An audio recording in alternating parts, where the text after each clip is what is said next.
Üdvözlök mindenkit, a mostani videó témája az öregedés hatása a narcisztikusokra és a borderline személyekre. Személyiségzavarok hatása az egyén életére, hát az gyakran változik az évek során.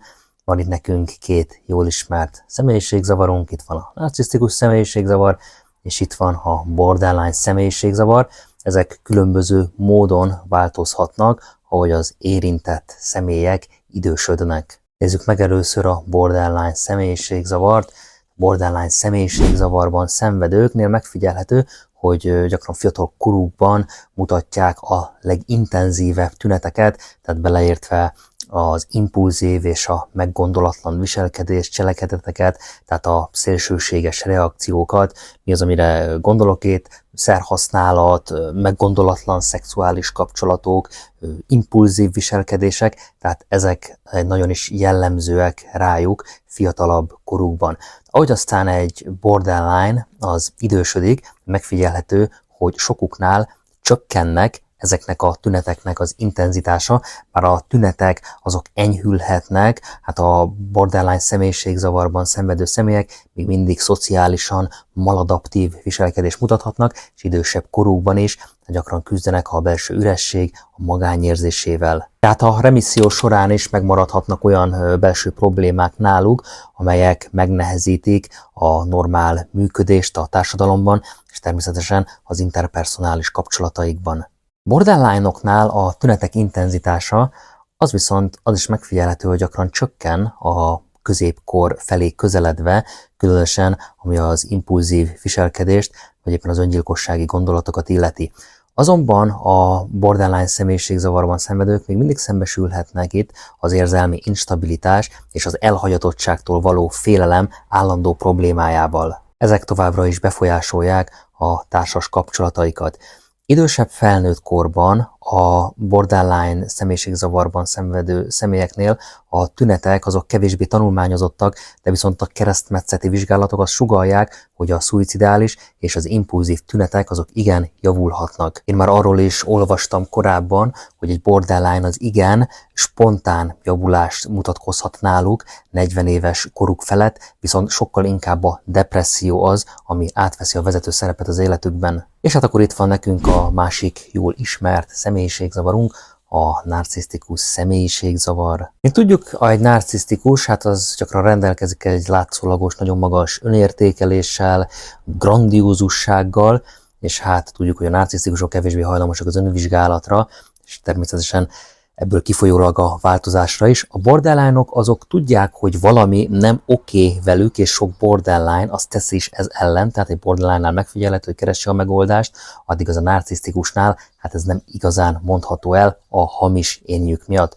Ahogy egy narcisztikus öregszik, a tünetek azok stabilak maradhatnak, de a körülmények megváltozása, mint például karrier, vagy a társadalmi státusz elvesztése, ez viszont súlyosbíthatja a tüneteket. Az idő múlásával a narcisztikusok nagyon eléggé nehezen fogadják el a fizikai és a szociális változásokat, amelyek az öregedéssel automatikusan járnak, tehát a grandiózus önképnek a fenntartása narcisztikusnál ez egyre nehezebbé válhat, ez pedig frusztrációt és dühöt vált ki nála. A narcisztikusok idősebb korukban is továbbra is manipulálják, kihasználják a környezetüket, hogy ezzel is fenntartsák az önértékelésüket, ami hosszú távon viszont társadalmi elszigetelődéshez vezethet, tehát gyakori, hogy idősebb korára egy narcisztikus már mindenkit elmar maga mellől a viselkedésével, plusz az idő az mindenkin nyomot hagy, így a narcisztikuson is nyomot hagy az idő, és így a forrásoknak a beszerzése is egyre nehézkesebbé válik egy narcisztikus számára,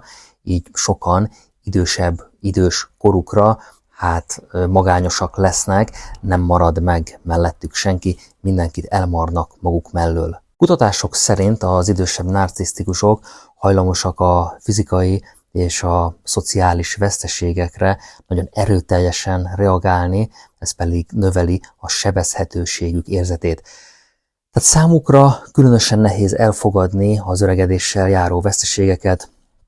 Mi az, amire itt gondolok? Egészségügyi problémák megjelenése, a fizikai teljesítő képességnek a csökkenése, továbbá hát veszítenek a vonzerejükből is, és az ilyen változások náluk, ezek bizony fokozhatják a belső szorongásukat, depressziót, amely akár szélsőséges esetekben öngyilkossági gondolatokhoz is vezethet, még súlyosabb esetekben pedig öngyilkossághoz is. Narcisztikus személyiségzavar kezelése során a pszichoterápia nagyon fontos szerepet játszik. Ezek a terápiás módszerek, ezek segíthetnek az adott személynek abban, hogy jobban megértsék és kezeljék a problémás viselkedésüknek a különböző aspektusait, valamint hogy javítsák a kapcsolataikat másokkal, és természetesen azt, hogy egy egészségesebb, reálisabb énképet tudjanak magukról kialakítani a terápiás eljárások során. Tehát összességében mind a narcisztikus, mind a borderline személyiségzavarban szenvedő személyek esetében előfordulhatnak változások az öregedéssel,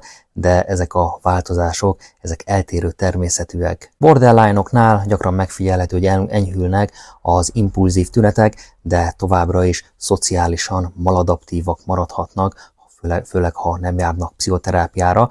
A narcisztikusoknál az viszont megfigyelhető, hogy viszonylag stabilak maradhatnak a tüneteikben, de az öregedéssel járó változások, ezek súlyosbíthatják az állapotukat, tehát a borderline mondhatni azt, hogy ez egy élhetőbb környezetet teremt maga körül, ahogy idősödik, a narcisztikus viszont sok esetben hát egy rosszabb környezetet teremt, mert rendkívül frusztrálja az öregedéssel járó folyamatok, és ennek hatásai a narcisztikus ellátmányának a beszerzésére. Mindkét zavar esetében nagyon fontos a pszichoterápia, a pszichoterápiás kezeléseket is, és megfigyelhető, hogy ezeket inkább a borderline-ok veszik igénybe, mint a narcisztikusok. Ennyit a borderline-okról és a narcisztikusokról, hogyan változhatnak ezek a személyek idősebb korukra.